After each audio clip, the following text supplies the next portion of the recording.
بسم اللہ الرحمن الرحیم۔ ڈسکور اوریجنل کے معزز ناظرین، السلام علیکم۔ اب کس نمبر 617 ملاحظہ فرمائیں۔ پھر کیچڑ سے گزری اور کنارے پر پھنس گئی۔ انجن نے واجبی سا زور لگایا اور ناکام ہو کر رک گیا۔ میں نے اطمینان کی گہری سانس لی۔ خدا کا شکر ہے کہ یہ مرحلہ بھی طے ہوا۔ غالب نے کہا، اصل مرحلہ تو اب درپیش ہوگا۔ میں نے کہا، اس کی ابھی سے فکر مت کرو، پہلے نیچے اترو، چندو کو اتارو۔ گلو اور نازو پہلے ہی کنارے تک پہنچ کر کنکروں پر دھوپ میں سیدھی لیٹ گئی تھی اور آنکھیں بند کیے سورج کی حرارت سے توانائی حاصل کر رہی تھی۔ میں نے اور غالب نے چندو کو سہارا دے کر اٹھایا اور ان کے قریب لیٹا دیا۔ وہ اب پوری طرح ہوش و حواس میں تھا، مگر اس کا بخار کم ہو کے پھر بڑھ گیا تھا۔ ہم نے دوسرا پھیرا لگایا اور اپنا اسباب کشتی سے اتار لائے۔ ہمارے چاروں طرف وہی گھنا جنگل تھا اور ویرانی تھی، مگر مجھے معلوم تھا کہ آبادی اس جگہ سے زیادہ دور نہیں ہو سکتی۔ میں نے چند بسکٹ کھائے اور سگریٹ جلا کے خالی ڈبیا پھینک دی۔ اب میں جاتا ہوں سروے کرنے، غالب نے کہا۔ یہ دیکھتا ہوں کہ قریب ترین آبادی کہاں ہے۔ میں نے کہا، نہیں، ہم سب ساتھ چلیں گے۔ ہم یہ رسک نہیں لے سکتے کہ کوئی اکیلا جائے تو راستہ بھولنے کی صورت میں باقی سب سے بچھڑ جائے، یا خدا نخواستہ کسی حادثے کا شکار ہو جائے تو دوسرے انتظار ہی کرتے رہ جائیں۔ بالکل ٹھیک، اکیلا کوئی نہیں جائے گا، نازو نے میری تائید کی۔ چندو کا کیا ہوگا؟ غالب نے کہا، اسے ہم اٹھا لیں گے باری باری۔ میں نے کہا، آخر کتنی دور جانا پڑے گا ہمیں؟ 2 میل؟ 4 میل؟ اس کے بعد کوئی سواری ضرور مل جائے گی۔ اب یہ مزی کا خیز لباس بدلو۔ لیڈیز، آپ اگر چاہیں تو منہ دھو لیں، اس کے بعد وہی ساریاں باندھ لیں جو نورل کے گھر میں باندھ رکھی تھی۔ ہم بھی قمیض پتلون اور جوتے پہن کے چلتے ہیں۔ کلکتے میں ہم دیہاتی نہیں، معزز شہری بن کے داخل ہوں گے۔ میں سمجھتا ہوں اتنے بڑے شہر میں ہمارے لیے کوئی خطرہ نہیں، ہم خطرے کو بہت پیچھے چھوڑ آئے ہیں۔ یہاں میں پہچاننے والا کوئی نہیں ہوگا اور ہم پوری کوشش کریں گے کہ گمنام رہیں۔ بمبئی کی طرح ہمارے کلکتہ پہنچتے ہی کوئی ایڈونچر نہ ہو۔ اب کیا ایڈونچر ہوگا؟ غالب نے آ بھر کے کہا، یا میں عمدن وہ سب کچھ دہرانا نہیں چاہتا جو آپ بھی جانتے ہیں۔ ہماری قومی تاریخ کا وہ المیہ ماضی کا حصہ ہے اور اس کے بارے میں بہت کچھ کہا گیا ہے اور لکھا گیا ہے۔ سیاستدانوں سے جنرلوں تک اور اخباری تجزیہ نگاروں سے حمود الرحمن کمیشن تک مشرقی پاکستان کی مغربی پاکستان کی علیحدگی کے اسباب اور واقعات پر ہر رخ سے روشنی ڈالی گئی ہے، لیکن اس کے باوجود یہ ایک حقیقت ہے کہ ابھی تک ہم سب پورا سچ نہیں جانتے یا جان ہی نہیں سکتے۔ سچ ایک آئینے کی طرح تھا جس کو سنسار کر دیا گیا، اور اس سچ کے ریزے چھوٹے بڑے ٹکڑے انہوں نے چن لیے جو سچ کو عزیز رکھتے تھے، مگر ان لوگوں کے پاس صرف ٹکڑے ہیں، مکمل سچ نہیں ہے۔ ان ٹکڑوں کو جوڑ کے پھر وہ آئینہ کون بنا سکتا ہے جس میں پورا سچ نظر آئے؟ میں فقط داستاں گو ہوں، آپ بیتی کہتا ہوں۔ جگ بیتی میں میری آپ بیتی شامل ہے، مگر میری آپ بیتی کسی طرح بھی جگ بیتی نہیں۔ نہ میں نے سب دیکھا، نہ سنا، نہ پرکھا اور نہ سمجھا۔ پھر مجھے کوئی حق نہیں پہنچتا کہ کسی پر حرف زنی کروں، کوئی رائے دوں اور اسے صائب جانوں۔ بہت سے حقائق کے چہرے میں نے تب دیکھے جب وہ مسخ ہو چکے تھے۔ انگنت تاریخ کے ٹکڑے میری نگاہ سے اوجھل رہے۔ پھر میں کوئی فیصلہ کس حوالے سے صادر کروں؟ یہ بہت متنازع، بڑا دل آزار اور تلخ موضوع ہے۔ بس میں صرف کہانی کہتا ہوں۔ سیاست میں ہر طرف کیا تھا، کیا ہو رہا تھا، کیا نہیں ہو رہا تھا، اور کیا ہونا چاہیے تھا، کیا نہیں، یہ سب میں حذف کرتا ہوں اور یہ بتاتا ہوں کہ سکندر بخت نے کیا کیا، کیونکہ یہ بہرحال اسی کی کہانی ہے۔ اس کہانی میں اب سکندر بخت کے سیاسی رد عمل، نظریات اور عقائد کی کوئی اہمیت نہیں رہی۔ آج بھی خبروں اور بیانوں کے بین الاسطور اصل تاریخ کا مظلوم چہرہ کون نہیں دیکھ سکتا؟ ظاہر کی آنکھ سے نہ تماشا کرے کوئی تو اس کہانی میں جو سکندر بخت کی آپ بیتی ہے وہ سب نظر آ جائے گا جو کہانی نہیں ہے۔ دریا کے کنارے سے پہلی انسانی آبادی تک ہمارا سفر قوت ارادی کی آزمائش کا سخت ترین مرحلہ ثابت ہوا۔ کوئی ہمیں راستہ بتانے والا نہ تھا، چنانچہ ہم اندازے کو بنیاد بنا کے چلتے گئے۔ چندو کو اٹھا کے ان دشوار گزار راستوں پر سفر کرنا مشکل سے مشکل ہوتا گیا۔ گل اور نازو نے بھی پوری رات جاگ کے کاٹی تھی اور اس کے ساتھ شدید اعصابی دباؤ بھی برداشت کیا تھا۔ دن نکلنے کے ساتھ ہی ایک سفر کے اختتام میں انہیں حوصلہ عطا کر دیا تھا، مگر رفتہ رفتہ جسمانی تھکن غالب آ رہی تھی۔ وہ بسکٹ بھی ختم ہو چکے تھے جو گل ساتھ لے آئی تھی۔ دھوپ چڑھتے ہی جنگل میں حبس پڑ گیا اور ہمارے جسموں کی توانائی پسینہ بن کے خارج ہونے لگی۔ میں نے اور غالب نے گل اور نازو کو تھک کر بیٹھنے نہیں دیا اور انہیں اپنے ساتھ گھسیٹتے ہوئے چلتے گئے۔ مجھے معلوم تھا کہ قدم ایک بار رک گئے تو دوبارہ اٹھنا مشکل ہوگا۔ عین اس وقت جب خود میرا حوصلہ ختم ہو رہا تھا، میرے قدم لڑکھڑانے لگے تھے، جنگل ختم ہو گیا اور ہم نے خود کو ایک دیوار کے مقابل دیکھا۔ یہ کسی قلعے کی فصیل جیسی 12-14 فٹ بلند دیوار تھی، جس کے اوپر کانٹے دار تاروں کی باڑ تھی۔ دیوار کے اوپر ہر 10 فٹ کے فاصلے پر ایک فولادی کھمبا تھا جو اوپر سے باہر کی طرف مڑا ہوا تھا۔ اس میں 6-6 انچ کی دوری سے کانٹے دار تاروں کی 5 متوازی لائنیں تھیں۔ دیواروں سے پہلے تقریباً 10 فٹ چوڑی خندق تھی، جس میں خاردار تاروں کے ڈھیر گول لچھوں کی صورت میں پڑے ہوئے تھے۔ کچھ دیر اس ممنوعہ علاقے کا جائزہ لینے کے بعد میں نے کہا، یہ کیا جگہ ہو سکتی ہے؟ کوئی ملٹری کیمپ؟ غالب نے کہا، خاموشی سے تو لگتا ہے کہ یہاں کوئی بھی نہیں رہتا۔ میں نے دونوں جانب نظر دوڑائی۔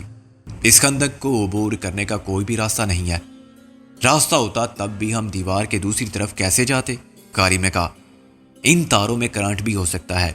میں نے خندق میں جھانک کر اوپر دیکھ کے کہا۔ نازو نے میرا ہاتھ پکڑ لیا۔ اس خیال کو دل سے نکال دو۔ کس خیال کو؟ میں نے کہا، کہ تم یہاں سے دیوار پر چڑھنے میں کامیاب ہو جاؤ گے۔ میں نے کہا، اگر میں اس قابل ہوتا تو ایسا ضرور سوچتا، لیکن اس وقت تو یہ کام میرے لیے کوہ ہمالیہ کی بلند ترین چوٹی کو سر کرنے سے زیادہ مشکل ہے۔ غالب نے کہا، ہم چکر لگا کے دیکھ سکتے ہیں، اندر جانے کا کوئی راستہ ضرور ہوگا۔ اندر جانے کا راستہ تو مل جائے گا، باہر آنے کا راستہ ملے گا یا نہیں؟ نازو نے کہا، میں غیب کا علم نہیں رکھتا۔ غالب نے چڑ کے کہا۔ ہم نے پھر چلنا شروع کر دیا۔ دیوار کی لمبائی 200 گز کے قریب ہوگی۔ اس وقت یہ فاصلہ ہمیں 200 میل محسوس ہوا۔ پہلا موڑ کاٹتے ہی میں نے خندق پر بنے ہوئے پل اور فصیل کے دروازے کو دیکھا۔ لکڑی کے بنے ہوئے پل پر فولادی جنگلہ تھا اور اس کے دونوں طرف 2 فوجی جدید خودکار بندوقیں لیے کھڑے تھے۔ ہم پر نظر پڑتے انہوں نے بندوقوں کا رخ ہماری طرف کر دیا اور چلا کے کچھ کہا۔ میں نے غالب سے کہا، ایسے ہی چلتے رہو، اگر انہوں نے گولی چلا دی؟ میں نے چندو کو اٹھا رکھا ہے، تم ہاتھ اوپر اٹھا دو تاکہ انہیں شک نہ ہو کہ ہم جارحانہ عزائم رکھتے ہیں۔ میں نے کہا۔ لکڑی کے پل تک پہنچنے والی پتلی سی سڑک پر ایک ٹرک نمودار ہوا۔ دونوں فوجی مستعد ہو گئے۔ ان میں سے ایک دوڑ کر ہماری طرف آیا۔ ہاتھ کے اشارے سے اس نے ہمیں وہیں بیٹھ جانے کا حکم دیا۔ میں نے چندو کو زمین پر ڈال دیا اور سب کے ساتھ زمین پر بیٹھ گیا۔ فوجی بنگالی میں کچھ کہہ رہا تھا، ہماری سمجھ میں ایک لفظ نہیں آ رہا تھا۔ پھر ہم کسی سوال کا انکار یا اقرار میں کیسے جواب دیتے؟ اس وقت چندو نے ہماری مدد کی۔ وہ ہمت کر کے اٹھ بیٹھا اور اس نے بنگالی میں بات کی۔ فوجی کے لہجے اور چہرے کی کرختگی قدرے کم ہوئی اور وہ چندو سے سوالات کرنے لگا۔ میں نے لکڑی کے پل پر سے گزرنے والے ٹرک کو دیکھا۔ یہ ہر طرف سے بند ویسا ہی ٹرک تھا جیسا زیر سماعت مجرموں کو جیل سے عدالت لے جانے کے لیے استعمال ہوتا ہے۔ ٹرک جب گیٹ میں داخل ہو گیا تو فوجی نے ہمیں اٹھنے کی اجازت دی۔ چندو شاید اسے مطمئن کرنے میں کامیاب رہا تھا۔ فوجی نے پیچھے رہتے ہوئے ہمیں آگے بڑھنے کا حکم دیا۔ میں نے پھر چندو کو اٹھا لیا اور ہم دونوں فوجیوں کی نگرانی میں گیٹ تک پہنچے۔ گیٹ پر متعین فوجیوں نے باہر والوں سے نہ جانے کیا پوچھا اور معلوم نہیں انہوں نے کیا جواب دیا۔ چند منٹ بعد باری برکم فولادی گیٹ میں ایک کھڑکی سی کھل گئی اور ہم سر جھکائے باری باری اندر داخل ہوئے۔ غالب نے آہستہ سے کہا، یار کہیں ہم جنگی قیدی تو نہیں بن گئے؟ یہ مجھے فوجی نہیں لگتے۔ میں نے کہا، تو پھر کیا لگتے ہیں؟ ان کی وردی پر مت جاؤ، چال ڈال دیکھو، فوجی ایسے نہیں چلتے، ان کے قدم۔ ایک فوجی نے بندوق کا کندہ مار کے غالب کو خاموش کر دیا۔ بات نہیں کرے گا، شٹ اپ کرے گا۔ غالب لڑکھڑا کے گرا اور پھر کھڑا ہو گیا۔ اندر وسیع میدان کے وسط میں ایک مربع عمارت نظر آ رہی تھی۔ ایک منزلہ عمارت کی تعمیر جیل کے انداز میں ہوئی تھی۔ سپاٹ دیواروں میں اوپر صرف ایک روشن دان تھا جس میں مضبوط سلاخیں لگی ہوئی تھی۔ اندر جانے کا صرف ایک ہی راستہ تھا اور وہاں بھی خطرناک ہتھیاروں والے فوجی پہرا دے رہے تھے۔ مجھے اب کوئی شک نہیں رہا تھا کہ ہم آسمان سے گر کر کھجور میں اٹک چکے ہیں اور کسی وجہ کے بغیر جیل میں ٹھونسے جا رہے ہیں۔ اس جیل سے کب نکلنا ہوگا اور کیسے، یہ سوچنے کا اب کوئی فائدہ نہ تھا۔ اگر ہمیں معلوم ہوتا کہ یہ کسی جیل کی فصیل ہے تو ہم ادھر کا رخ ہی کیوں کرتے؟ جیل کے قریب سے گزرنا کوئی جرم نہیں تھا۔ ہمارا جرم یہ تھا کہ ہم بنگالی نہیں بول سکتے تھے۔ اندر کا منظر دیکھ کر مجھے یقین آ گیا کہ نہ یہ جیل خانہ ہے اور نہ کوئی فوجی علاقہ۔ یہ کوئی دہشت گردوں کا عقوبت خانہ تھا جہاں سیاسی مجرم لائے جا رہے تھے۔ جو ٹرک میرے سامنے سے گزر کر اندر آیا تھا اس میں چیختے چلاتے مرد عورتیں برآمد کیے جا رہے تھے۔ انہیں ٹرک میں بھیڑ بکریوں کی طرح ٹھونسا گیا تھا اور اب زبردستی کھینچ کر باہر نکالا جا رہا تھا۔ حیرت کی بات یہ تھی کہ ان میں کوئی بچہ نہ تھا، وہ سب جوان لوگ تھے۔ ہمیں برآمدے کی طرف موڑ دیا گیا اور پھر ایک کمرے میں دھکیل کر دروازے کو باہر سے بند کر دیا گیا۔ گل اور نازو دہشت سے بے ہوش ہونے کو تھیں، وہ فرش پر ڈھیر ہو گئیں اور سسکیاں لے کر رونے لگی۔ یہ ہم کہاں پھنس گئے؟ غالب بولا۔ میں نے چندو سے پوچھا، یہ کون لوگ ہیں اور یہ کیا جگہ ہے؟ تم سے کیا بات ہوئی تھی ان کی؟ چندو نے رک رک کر خامتے ہوئے کہا، ہم بولتی، ہم راستہ بھول جاتی، کشتی میں جاتی شکار کا واسطے، کشتی خراب ہوتی، ادھر سے ہم پیدل آتی، سب کلکتہ میں رہتی، ہمارے بارے میں تم نے کیا بتایا؟ ہم بولتی صاحب لوگ بہت امیر ہوتی، ادھر بہت بڑا کاروبار ہوتی۔ چندو نے کہا، یہ ان کا بیوی ہوتی، ہم نوکر ہوتی، اور انہوں نے یقین کر لیا؟ غالب نے کہا۔ میں نے کہا، یہ نہیں پوچھا کہ ہم ہندو ہیں یا مسلمان؟ ہم آپ کو ہندو بولتی، مگر یہ کون لوگ ہیں؟ میں نے پھر کہا، ہم نہیں جانتی، وہ نہیں بتاتی، کہتی سب کو بڑا افسر کے سامنے پیش کرتی۔ میں نے کہا، بڑا افسر؟ خیر اسی وقت دروازہ کھلا اور مشین گن والے 2 فوجی ٹائپ شخص اندر آ گئے۔ انہوں نے ہم سب کو گردن سے دبوچ کر سجدے میں گرنے پر مجبور کر دیا، پھر وہ ہمارے پیچھے کھڑے ہو گئے۔ میں نے تیسرے شخص کے بھاری متوازن قدموں کی آواز سنی اور اس کے جوتوں کو اپنے چہرے سے 1 فٹ دور دیکھا۔ تم بنگال سے بھاگ کر آئے ہو؟ اس نے انگریزی میں کہا۔ یہ غلط ہے، میں نے انگریزی میں جواب دیا، ہم کلکتہ میں رہتے ہیں، یہاں ہمارا پرانا بزنس ہے۔ بوٹ کی ٹھوکر میرے شانے پر لگی۔ جھوٹ بکتے ہو تم، کلکتہ میں پرانا بزنس ہے مگر تم بنگالی نہیں جانتے۔ میں نے درد کی ٹیس کو دبا کے کہا، سر میں کمپنی کا ملازم ہوں، پہلے میری پوسٹنگ دہلی میں تھی، اس سے پہلے میں سنگاپور میں، یہ ایک انٹرنیشنل فرم ہے۔ کیا نام ہے فرم کا؟ Greaves Cotton. میں نے ذہن میں آنے والا پہلا نام کسی تذبذب کے بغیر بتا دیا۔ کیا کرتی ہے یہ firm? Power generation, industrial air conditioning. تم کیا کرتے ہو؟ میں ڈائریکٹر مارکیٹ ریسرچ ہوں، سبھاش چندر۔ یہ میرے ساتھ چیف اکاؤنٹ آفیسر ہے ڈی سوزا۔ اگر تم اجازت دو تو میں باقی سوالات کا جواب کھڑے ہو کر دوں؟ اوکے، کھڑے ہو جاؤ تم سب، اس نے کہا۔ میں نے اٹھتے ہوئے کہا، تھینک یو۔ کیا میں پوچھ سکتا ہوں؟ میری بات پوری ہونے سے پہلے میرے منہ پر اس کا بھرپور مکہ پڑا۔ تم نے جواب دینے کے لیے کھڑے ہونے کی اجازت مانگی تھی، سوال تم نہیں کر سکتے۔ وہ 40 سال کا اٹا کٹا پستہ قد باری بدن والا سیاہ فام شخص تھا۔ سورج سے وہ خطرناک ذہنی مریض نظر آتا تھا۔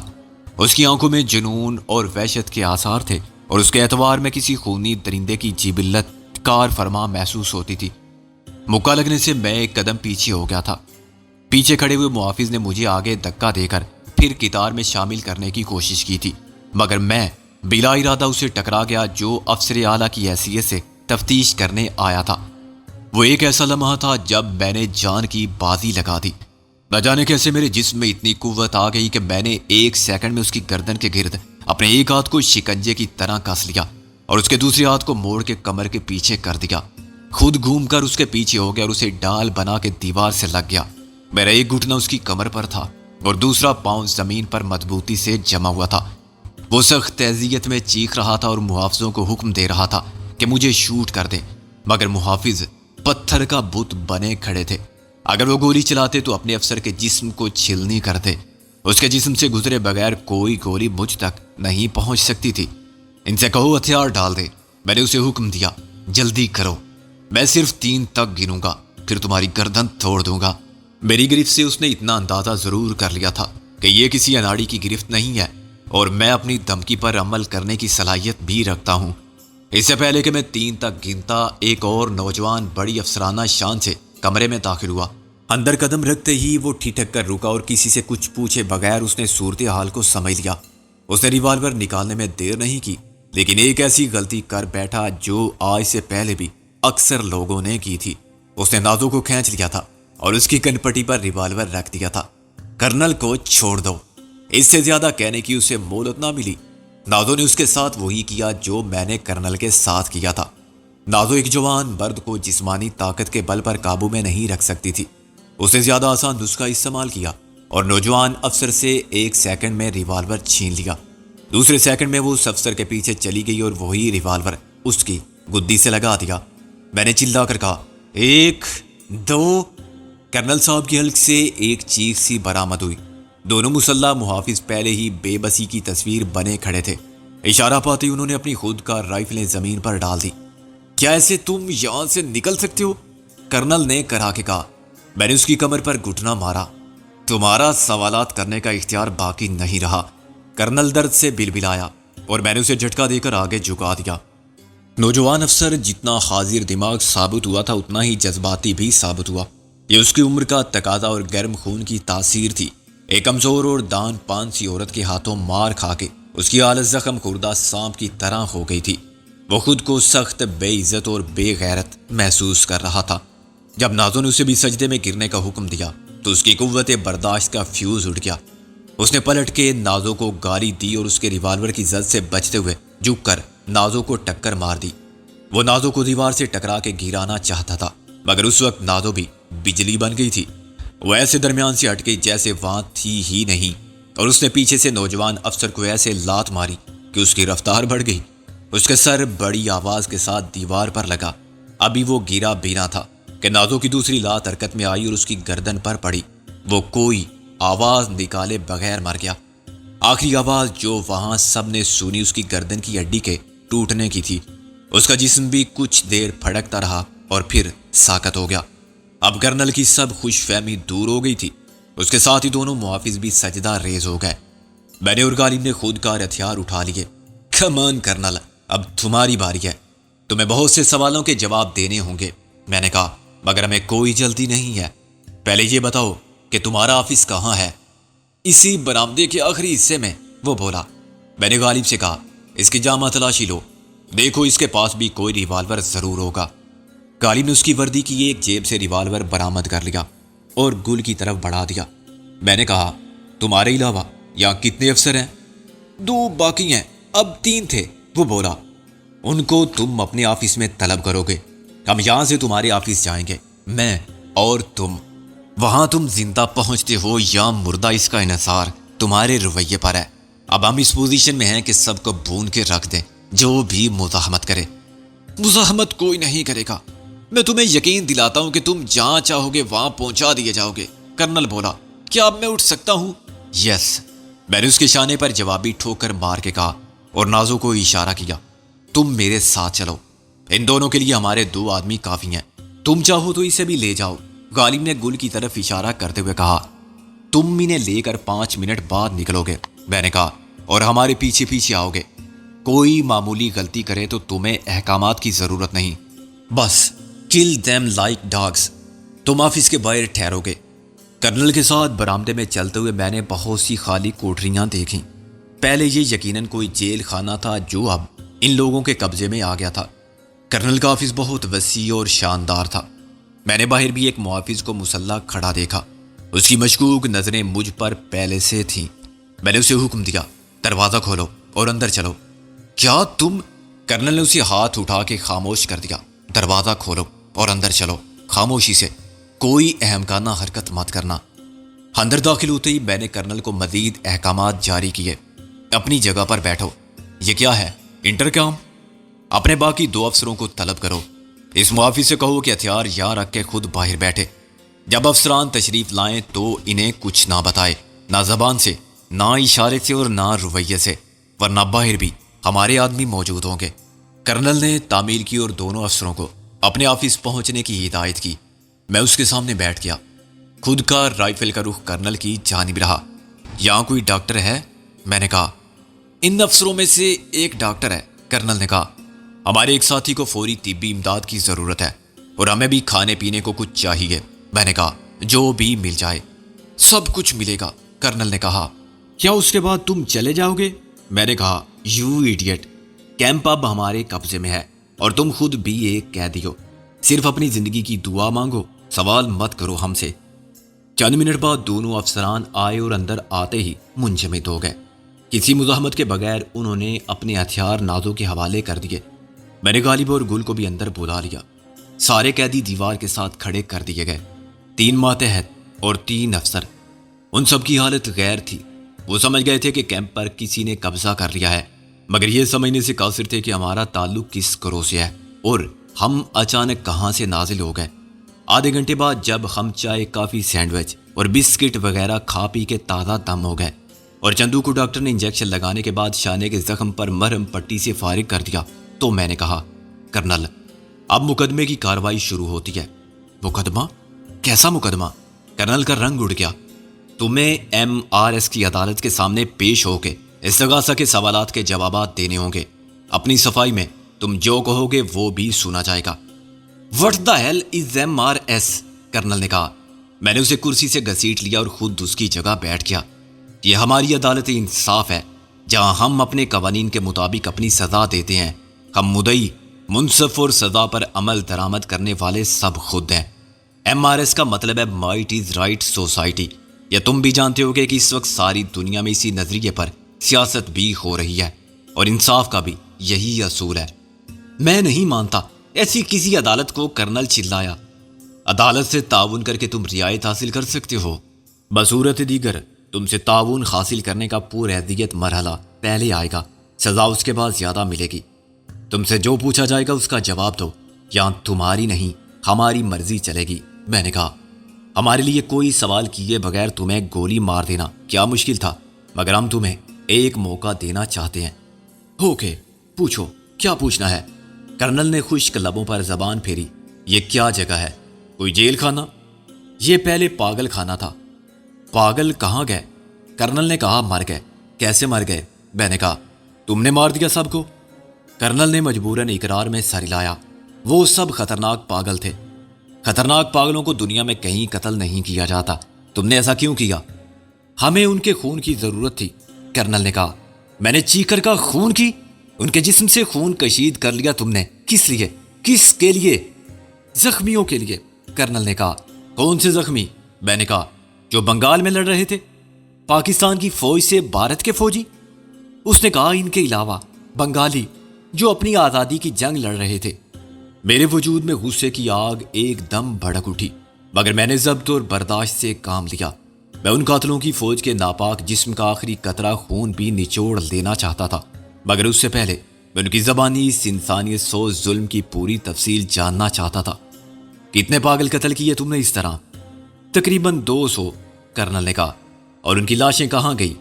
ہم نے یہاں دفنا دی، اسی آتے میں، کرنل نے کہا۔ کیا یہ سب حکومت کے علم میں نہیں ہے؟ تم کون ہو؟ ہم شیو سینا کے رضاکار ہیں۔ ہم نے 2 ہفتے پہلے اس جگہ پر قبضہ کیا تھا۔ ابھی تک یہ بات عام نہیں ہوئی، صرف ہم جانتے ہیں اور ہمارے کچھ ساتھی۔ اس عرصے میں کسی پاگل کا کوئی عزیز ملنے نہیں آیا؟ خطرناک پاگلوں کا کوئی دوست یا عزیز نہیں ہوتا، میں نے کہا۔ اور یہاں کی انتظامیہ، اسے بھی ہم نے ٹھکانے لگا دیا تھا، ان کا خون بھی کام آ گیا تھا، کرنل نے کہا۔ تم کو اندازہ ہے کچھ اپنے جرم کی سنگینی کا؟ اگر یہ بات حکومت کو معلوم ہو جائے، دنیا کو پتہ چل جائے تو کیا ہوگا؟ کرنل نے کہا، اس سے پہلے ہی ہم بھاگ جاتے۔ فوری طور پر اس کا کوئی خطرہ نہیں تھا، ہمیں سپلائی مل رہی تھی، راشن فراہم ہو رہا تھا۔ اگر ہم تمہیں مغلوب نہ کرتے تو تم ہمارا خون بھی نکال دیتے، میں نے کہا۔ کمرے میں ایک بیان خاموشی تھی۔ گل اور نازو پھٹی پھٹی آنکھوں سے ان جنونی قاتلوں کو دیکھ رہی تھی اور خون ریزی کی ایسی لرزہ خیز کہانی سن رہی تھی جو اس سے پہلے صرف جرمن نازی کیمپوں کے بارے میں مشہور ہوئی تھی۔ اگر یہ بات مہذب دنیا تک پہنچ جاتی تو ساری دنیا، انسانیت چیخ اٹھتی، مگر اب اس کا امکان باقی نہیں رہا تھا۔ قدرت نے ہمیں ان بے گناہوں کے خون کا بدلہ لینے بھیج دیا تھا جو شیو سینا کی ان درندہ صفت قاتلوں کے ہاتھوں قتل ہوئے تھے۔ میں اب پرسکون تھا اور فیصلہ سنانے سے پہلے مزید تفتیش کے خیال سے رکا ہوا تھا، ورنہ انہیں سزائے موت دینے کے لیے ان کا اعتراف جرم ہی کافی تھا۔ ابھی کچھ دیر پہلے ایک ٹرک میں جو نوجوان مرد اور عورتیں یہاں لائے گئے تھے، وہ کون تھے؟ میں نے کہا۔ وہ سب مجرم تھے، قیدی بنا کے لائے گئے تھے بنگال سے، کرنل نے کہا۔ مجھے معلوم ہے کہ تم معاف کرنے والے نہیں ہو، تم بہت ہی پہلے فیصلہ کر چکے ہو کہ ہمیں قتل کر دو گے، مگر ہم اب موت سے نہیں ڈرتے۔ ہم نے جو کچھ کیا ٹھیک کیا، اپنا فرض سمجھ کے کیا۔ دشمن کے ساتھ جنگ میں ایسا ہی ہوتا ہے۔ جرمنوں اور جاپانیوں نے جنگ عظیم میں جو کچھ کیا تھا ساری دنیا جانتی ہے۔ کوریا اور ویتنام میں مہذب جمہوریت پسند امریکی افواج نے کیا سلوک کیا تھا۔ اب میں نے تمہیں بھی پہچان لیا ہے، مجھے تمہارا نام یاد نہیں آ رہا، مگر مجھے سب معلوم ہے کہ تم نے کیا کارنامے سر انجام دیے ہیں۔ یہ میرے لیے واقعی حیرانی کی بات ہے کہ تم یہاں کیسے آ پہنچے۔